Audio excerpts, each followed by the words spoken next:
always reverse that. Okay. So, first thing, I'm going to apologize in that I am not reading from a paper. I have found that I absolutely cannot follow my own thoughts when trying to read from a paper, so I'm going to do this freestyle. I hope that's all right with everybody, that I won't be pressing my nose into a piece of paper. The other thing, just a little outline of what we're going to do today. First, I'm going to have a little note for our sponsors. Then speak to you about what this manuscript is itself. I'm going to talk to you a little bit about the life and work of Fiore de Liberi, who this guy is. I'll talk to you about this manuscript itself and what makes it so unique. And finally, I'll talk about the ongoing influence of this genre, which I expect that really nobody has very much knowledge of the textbook genre. So I'll try to tie that into the greater historical picture. And Colin will, I hope, let me know if I start going over time. So just a bit of a word for my sponsors. I suppose that next I'll be advertising the Doner Kebab place. But I'm appearing for you here thanks to some very, very generous grants. I'm an adjunct professor. We are losing an entire generation of scholarship in the United States in that we do not get travel funds, that my research and all of that really does me no good professionally, and because of the job situation, I'm unlikely to be getting a job where that does me any good. So I actually crowdsourced my appearance here. So, and this is also why I'm taping what I'm doing, so that it can be shared with the wider public. So thank you to everybody, and this is of course also of interest to a very large community of people who are interested in these historical sources. Mostly fencers, hobbyists, people who are amateur historians. And since this is of interest to a much wider group of people than the people in this room, this is why we're taping this. So, normally, we think of translatio as movement, right? Movement from a sacred language to a vernacular language. I took Caro's Aeneid as an example, from Greek to Latin, movement from one place to another, Ficino translating Plato, or the Corpus Hermetica, or even the dissemination of esotericism, such as emblem books. But my big argument for manuscript for this manuscript, for 11269, is this actually goes against all of those axes. That what we have here is movement from a vernacular, a rather rough vernacular, to Latin, to a very literary Latin. What's more, it's taking what is a physical art, and it is a practical art, and it's making it something literary. And furthermore, it's, by doing this, it's taking something that actually the purpose, Fiore's original purpose in writing was to make what he was doing clearer, and here it's being obfuscated by a very literary Latin that not a lot of people would have been able to read. What is this manuscript? I'm just going to grab my bottle of water so I don't get too dry. Well, this manuscript is 44 parchment folios as it survives. It's not very big. It's 18.8 centimeters by 12.5 centimeters. It was rebound in the 17th century. There is signs of water damage on the first page, on the Segno page. That I'll talk to you more about that page in a little bit. Most likely composed around 1420, certainly after 1410. Before probably 1425 to tell from the style of the costumes therein. Requires about 10 pages, 2 guard pages. It was the property, it was acquired probably in Italy by Louis Philippe, the Marquis of Pontchartrain, who was of course Louis XIV's minister and also a great collector of books. His collection formed one of the bases for the Bibliothèque Nationale. Each page is split into 2 registers, and each shows a fighting technique, a combat technique, both on the top and on the bottom, accompanied by a Latin verse. And this is everything from combat on horseback to fighting against, self-defense against someone trying to stand with a dagger. And if you've seen the other 3 manuscripts of The Flower of Battle, it's instantly recognizable. These are just some sample pages, reproduced rather small, just to show you what we're talking about. That's the first page, the so-called Segno. Excuse me, as you're speaking freely, would you mind if we douse the lights so we could see better what you're talking about? Absolutely no problem, since I know what I'm talking about. You also better? That's much better. Yeah, cool. I know what it looks like. You don't know what it looks like. so I'm using it. So you can see here, and I'm going to reproduce some of these in larger scale, of course. So just an idea of what you get when you look at the manuscript, just to give you a visual idea of the manuscript I'm talking about. Who was this guy? Who is Fiore de Liberi? I'm sorry, it's a bit washed out, it's a bit digitized. That's from the Getty version. But just to tell you who he was, in very brief, he was a professional mercenary, a professional soldier, I should say, born from internal evidence in the manuscripts around 1350, fought in the Friulian Civil War when, like many of the other city-states at the time, they kicked out their bishop. Friuli at that time was really part of the empire. Later in life, he became very sought after to train men for combat in the barriers. These were earnest fights, though not always deadly. In fact, they weren't really very often deadly. But they became very much a statement of class and prowess. If you're a member of the military class, which was beginning to come under some pressure there, one way you demonstrate that you're a member of this class is that you fight other members of your class within the barriers. One of the people he trained was Galeazzo di Mantova, who was married into the Visconti family. A lot of the people who he trained were associated with the Visconti, and Galeazzo beat actually twice Boucicaut, Jean de Maistre, who was the Marshal of France. So he was probably very well known in his own age, in his own time. And the reason why he's associated with D'Este, who he's most associated with actually, is that the Getty manuscript is dedicated to, which is considered the finest today, is dedicated to Niccolo III d'Este. And he says that he composed it actually in February of 1409, would be 1410 by our calendar. And the Flower Battle survives in 4 manuscripts. 3 that were known before I found the one in Paris, and the Paris one. There's also 2 lost manuscripts that we can tell from 16th century Estense library catalogs, because these were in the Estense library.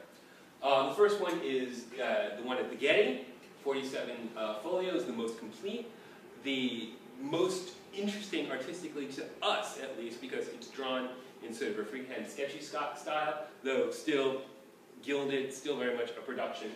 The Morgan, which is less complete, it's in the Morgan Library. The Pisani Dossi, which was published in 1903, I believe, by Navati, but that is in a private collection. No one has seen it since Navati has published it. And of course, the posthumous one in the Bibliothèque Nationale. This is clearly a posthumous translation of the earlier work. So it was done, within some time of Fiore's death. Just moving on, right? The Getty is the most in depth. I usually use this figure, which I'm sorry hasn't reproduced very well, to represent Fiore, just when I'm talking about him biographically. And most of what we know about him is given, what he tells us himself in the biography he gives us in the prologues of 2 of the manuscripts, the Getty and the Pisani Dossi, and including, very notably, he knew how to read, write, and draw, which means he's telling us that he's an educated person. I'll get to the importance of that in a moment. And other information around him was found by Novati, by Ziznuto, who published a rather fanciful book on 1907 on festivals in his time and place, and also Maximo Malpiero, who published an Italian edition of the Getty in 2006. So the Getty manuscript, as I said, these manuscripts were probably preserved in the Getty, in the Estense Library. And the Getty manuscript is dedicated to Niccolo III. It's my belief either Fiore is trying to impress him as a patron, or perhaps these were diplomatic presents by the Visconti, because there's no record that anyone has found of Niccolo actually having paid any money to Fiore. But, do I have time? No, that's fine. I'm just trying to read. Oh, okay, I'm sorry. And we have to understand these books as part of the D'Este court milieu. Humanist consumption is part of their cultural style just as much as martial display. It's that you have guys like Giovanni di Michele Savonarola in the court, you have Guarino Veronese there, and of course they found what's going to become the D'Este Library. They're going to become great collectors of books. Fiore explains, he plays this, he explains the relationship of fencing to literature. He says, to be a good fencer, you need books. But nobody, of course, except Galeazzo de Mantua had books. But you need books. But, you know, this is patently ridiculous. You don't need books to learn how to fight. In fact, to write a fencing book is rather complicated, because you need to know a lot besides fencing. You need to be literate.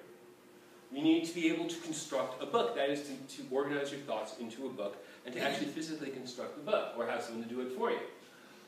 You need to know not just the physical art you're teaching, fencing, whatever else it is, but also how to teach it. You need to be able to set things forth one after another, and you need to have an audience for this. And of course the big question is who is the audience for this book? I'm going to leave that hanging for a bit.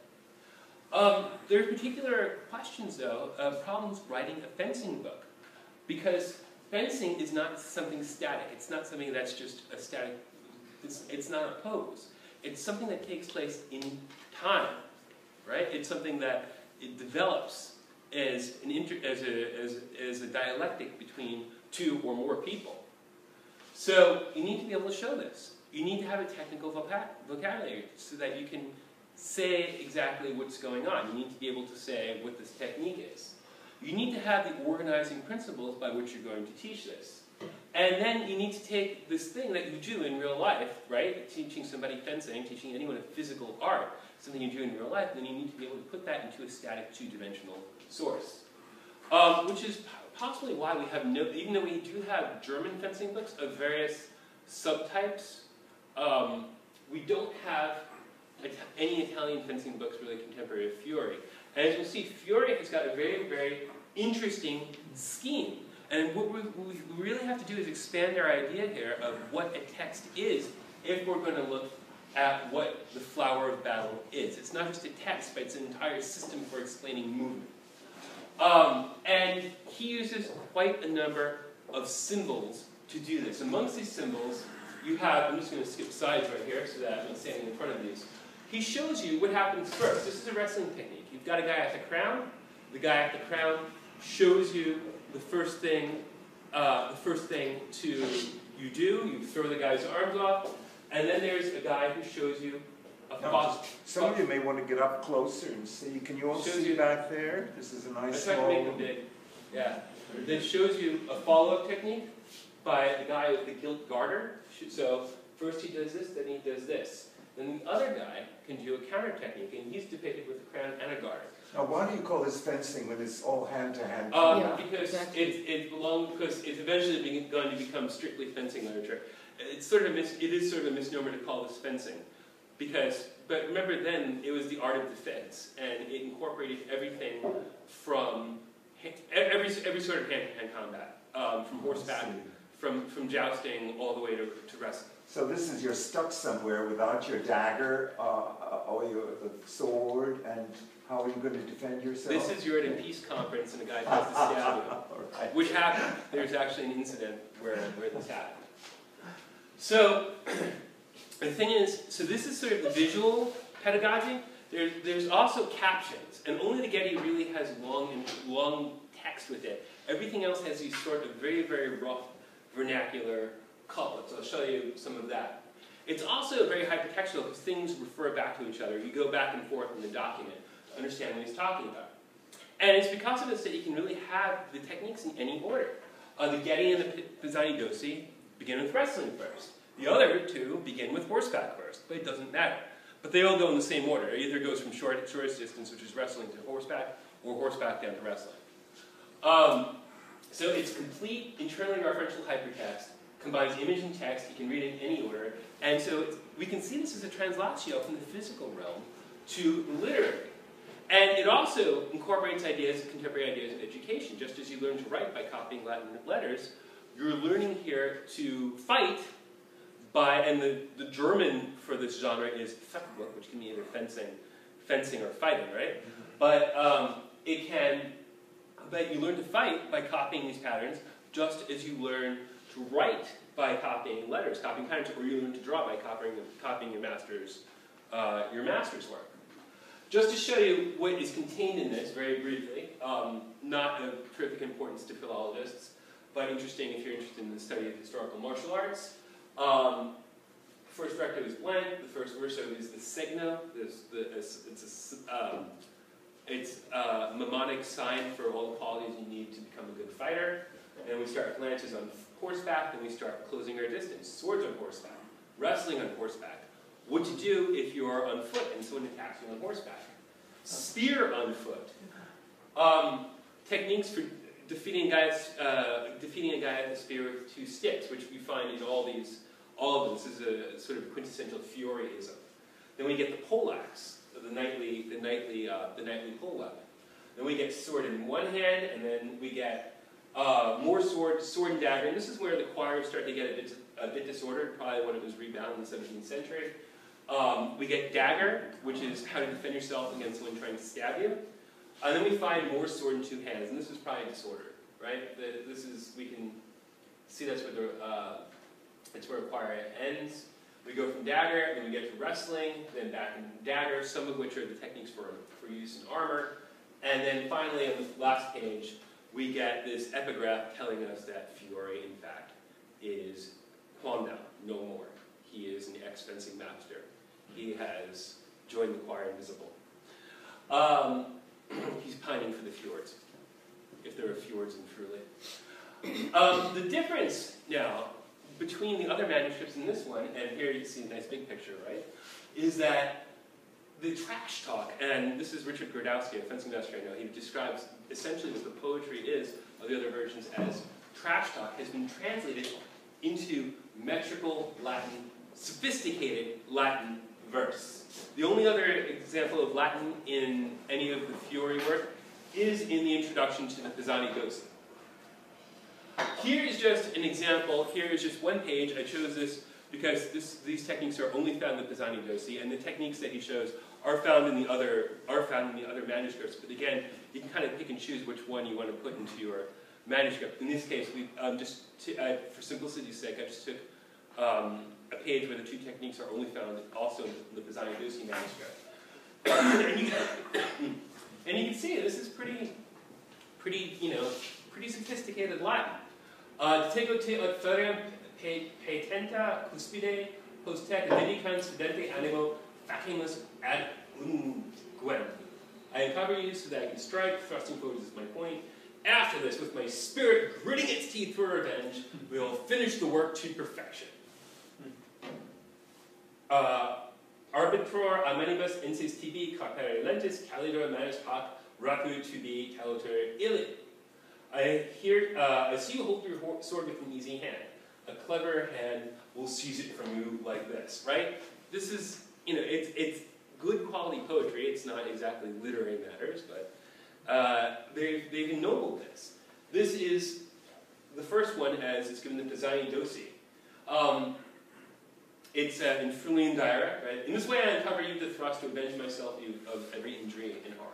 Per tal modo te discruo preferite de punta, per vendigarmi de ti de omne in curia di onta. And then on the bottom, per lo modo che io pressa la tua spada, toste de la mano te la avero cavato. In this way I grip your sword quickly from your hand, it will have fallen, basically. Not really high literary production there. It's just saying, and the others get worse. It's basically, and now I beat you into the ground and step on your face and hurt you a lot. Right? We're not talking here about high material. Right? What's more interesting is the system and the way it's put together. Right? And the fact that they're trying to show fighting in a manuscript. So this isn't really a translation. It's a transformation. Right? What's really important is that this thing that Fiore made has been translated into Latin. Right? This whole system, this whole textual system, has been translated into Latin. And it's not even a one-for-one copying, because, for instance, this in the other manuscripts, this is the bastard cross position. Now it's the leopard position. Another thing, these guys, they're showing follow-up techniques. They shouldn't have crowns. There's no reason for them to have crowns in the system. Well, they have crowns. The transformation of the art is part of this. Here's that Signo page. Let's compare, which one was this? I think this is the Morgan segno. So this gives us all the attributes we need to be a good fighter. We've got an elephant with a tower for balance. We've got that's a tiger, believe it or not, with an arrow for speed. We've got a lion with a heart for audacia. And then we've got the lynx with a pair of dividers. Talk about measuring time, as you were. Well, dividers. We often find dividers for measuring time in a relative Aristotelian way in fencing master portraits all the way through like the 17th century and I think into the 18th. And we've got little verses explaining things a little bit more. Comparatively, we're a lot plainer in the Morgan version, which is, however, the closest one-to-one in terms of the style of the segno page. Here, just as another example, this is the 4 things you need to remember. This is very much medieval ideas of knowledge. Here are the 4 things that you need to know when defending yourself against the guy who's trying to stab you to death with a dagger.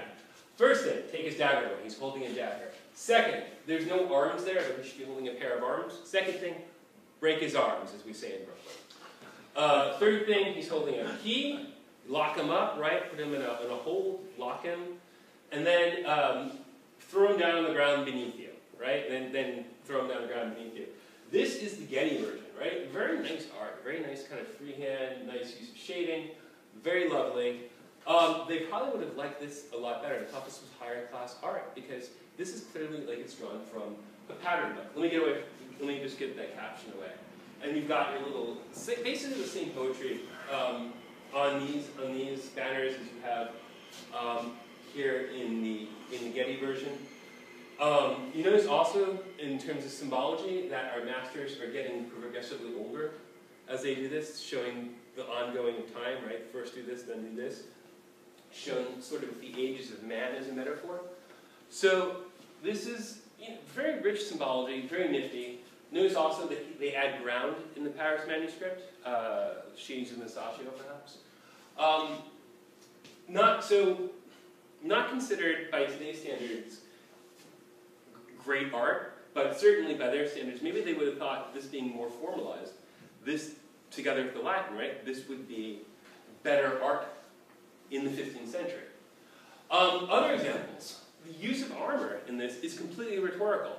In the other manuscripts, they show armor when you're showing fighting in armor, right, when you're showing techniques for fighting in armor.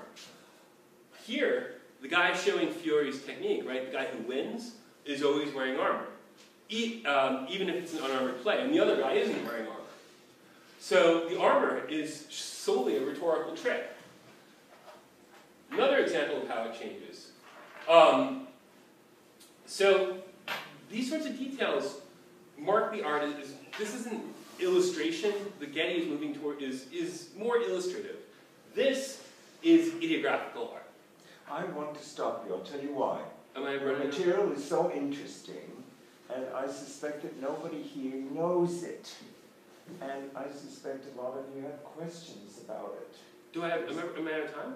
You have a little more time, but I just want to prepare you that there'll be a lot of questions. Can I skip to my conclusions? Yes, please. Okay. So I mentioned, I already went over the slide, I mentioned this stuff. The other, because I just have a couple more slides to show you this transformation. By all means. The other thing, this is the window post de fenestras, the window position. It's clearly marked as such in the script, but people have said this is a mistake. No, it's not a mistake. They purposely, you see here, he's holding the sword in front of his face. Here, they purposely drawn a hole in the sword so that you can still see the bella figure, the pretty face. So just another example there. One of the other things I wanted to mention, remember I mentioned the footman against horseman? Well, in none of the other manuscripts is this mentioned, but they transform it clearly to the D'Este milieu, because the matter of France in the Charlemagne epic, and Boiardo, I believe, was in the D'Este court. It was part of that official D'Este court propaganda. So they add Roland and Publicanus to this. So even if Roland and Publicanus were seeking me out with a sharp ashen spear, I, a footman, would lie in wait, and then that would mess them up like this. So they add that bit of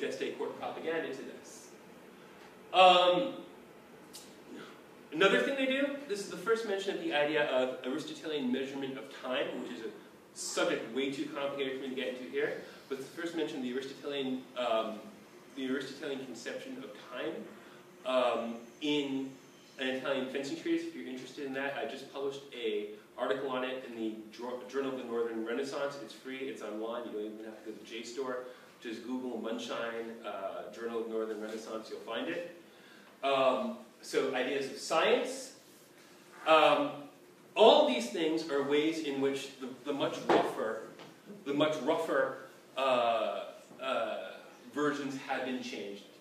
Right? So distinguished by the use of literary, though not humanist, Latin, because they're using vocabulary that is not Ciceronian, things like, especially for military equipment. There's no classical Latin word for stirrup. This practical art is made courtly, even literary. This is a fixing, an ennoblement of Fiore's work. It's a sort of reverse translatio. And it's, of course, also an additional step in this taking of a physical art and moving it to a book.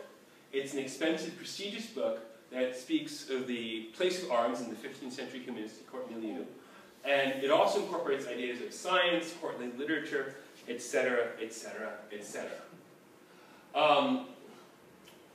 One thing, though, I will note is that, this is the last slide, is that Florius, right, Fiore, is still given as the author, despite the many changes, which I think also brings up the idea of what exactly is authorship in a late medieval context. Because this is clearly his thing, his system, his book, right, his hypertext work, transported into another milieu. And then I could talk, you know what, I'm not even going to go into this slide. Take my word for it. There's a vast literature of fencing literature after this. I have written a great deal on it. If you're interested in that, talk to me afterwards, or just read one of my books. No, I think you're perfectly timed, and that's exactly the slide I hope to see, because this material is provocative and it's novel, and so anyway, I guess we should have lights, so we can see who's asking what. Maybe keep taking questions, by the way. I have millions of questions, but I'll shut up as I'm the chair. But I'm sure there are lots of people who do have questions. So please just fire away about this particular paper and any other papers. Perhaps some other speakers would like to sit in the front row. But this material is, I must admit, totally new to me. So why don't we start with this paper if there are questions about it? Yes. It's less a question than more a suggestion. If you go back to the senior page, you mentioned the elephant briefly, and you said that it would relate to balance, so a quality a fighter would have to, have in order to be a good fighter. I would suggest that because it's not just an elephant, but a battle elephant, that it alludes to historic battles, because the battle elephant is connected either with Alexander the Great or Eleazar, which would then offer more complex kind of background for particular virtues a fighter or swordsman would have to have. Well, I would be willing to. Well, it's a battle elephant, yes. There's one way to draw. Well, there's obviously many ways to draw an elephant in the Middle Ages.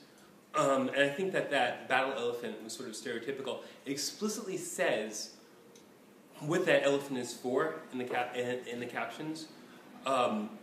Surely, yes, they were evoking some sorts of ideas of Alexander the Great. And also, to really understand it, you have to look in Pliny, look in any bestiaries.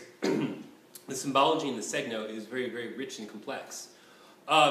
Certainly the idea of it being related somehow to Alexander has occurred to me, but I can't really think of any way to do that would be supported by the text. I'm more willing to say that this is basically that they're talking about having a good stance. Well, the first thing would be looking at the image, and then you would have to ask, why would you draw an elephant with a tower on its back? So obviously it's not just about the elephant, because if you have physiologus, as bestiaries, as you already mentioned, then you can just, leave that out. The fact is that they put it in, so I would kind of, that would mean there is a connection, and that would also lead to, to the idea that maybe the other animals that were depicted not only kind of refer to balance and stuff like that, which might be very much the case, but, kind of open broader complexes that also relate to qualities of a fighter. I think you're right, because there was a lynx at the top. Yeah. And in Italy, the Lincei were like the Accademia dei Lincei. They were believed to see in the dark. Right, because they're known for their eyesight, right? And it says, "I'm the lynx who sees everything with their eyes." Yeah, exactly. If you want my opinion about the elephant, it's what that tower is there is that when you're fighting or fencing, whatever, your lower body is your support, and your upper body does the hitting and hurting, but your lower body needs to be stable. So the tower is the fighting platform. On top, the elephant is the legs, right? The tower is the rest of the body. That's what I think it is. That's why I think they have that in there. People have read a lot into that. There have been papers on this.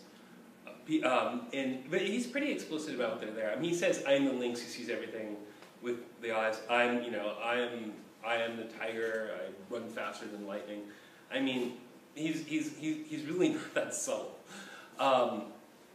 Anyway, anyone have other questions about this or any of the other papers? I actually had a question for Professor Cohen. Cool. That's okay. I'm sorry to. Yes. All right, it's not the Ken Mondschein show. I really enjoyed your paper. Thank you very much, all of the papers. But my question was about images of Kairos and how many you've seen in which Kairos is actually being seen. Are you speaking to me? Yes. I have a problem with my hearing. Oh, Sorry. Why don't you come over here where I am? Let's see if this is working. I'm not sure. Why don't you come right here where I am?